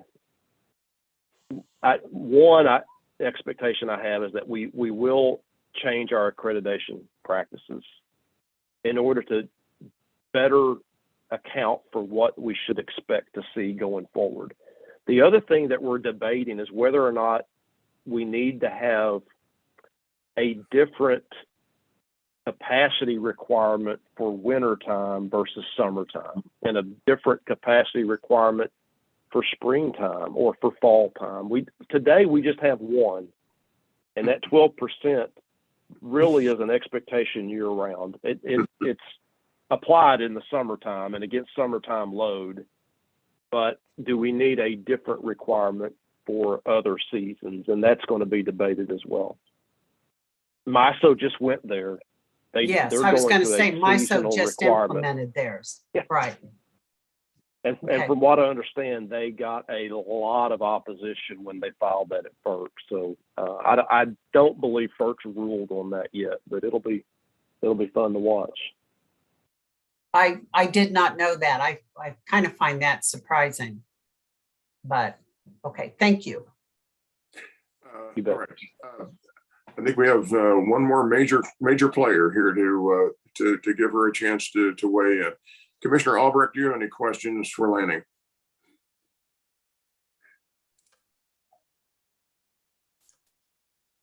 Yes, I do. I was going to ask, I know that we've been discussing a position of advocacy within IRATF for NASB. And I was looking at one of their newsletters, and I know that SPP has involvement with NASB, and apparently there was a request for some standards initiatives to advance through NASB that SPP made. And I just was curious as to what the status of that work in NASB was, if you know. I'm not as familiar with that, Sherry, as I probably should be, and certainly not to be able to answer your question. I know that those initiatives were raised within the last couple of months, but I don't know what progress they've made. Okay, thanks. And one other question, I can just kind of if out you'd of like, curiosity. I can certainly have somebody. If you'd like, I can have somebody follow up with you on that. Well, I can probably reach out to Michael DeSalle, because do I understand correctly that he's on the board, NASB board? Yes. Yeah, I can just That would be your reach best out to Michael. And I assume that we'll have Okay. periodic updates related to those activities at IRATF. So I was just sort of Yeah, curious. you will. The other question I had is sort of more of a detailed one, but it goes back to slide 4 of your presentation. And I think you made the comment that you asked for unit commitments on February 11th, which would have been like a Thursday. So to the extent, and I presume that was so that the gas units could take advantage of getting their gas procurement in place for the upcoming week. Were there gas units that weren't then dispatched, having responded to a commitment? And then what, and I'm just kind of curious, what sorts of things would have caused them to not be dispatched? So yes, there were a couple of reasons we did we call that a multi-day reliability commitment. And we don't do that very often, as I said earlier, but we did it for 2 reasons. One, there are certain types of units that need more than just 1 day's advance notice to be able to start. We call those long lead time resources. And then the other reason is exactly for the reason you mentioned, and that is we knew that the gas market, that they don't operate on Saturdays and Sundays. And I think, if I remember right, Friday was a holiday. And so I think Monday was a make sure holiday. the gas units, Monday was a holiday, you're right. So we wanted to make sure that those gas generators that we needed to be able to rely upon had gone ahead and purchased their fuel and were ready for those operating days of the 15th and 16th. The reason that they might not have been dispatched until the 15th or 16th could have been simply that we had enough other types of generation on Thursday, Friday, and Saturday. And we didn't need to dispatch some of those gas-fired generators until really Sunday, Monday, and Tuesday. And then, of course, maybe even to some extent on Wednesday, we had to dispatch everything we could get. All right, thanks.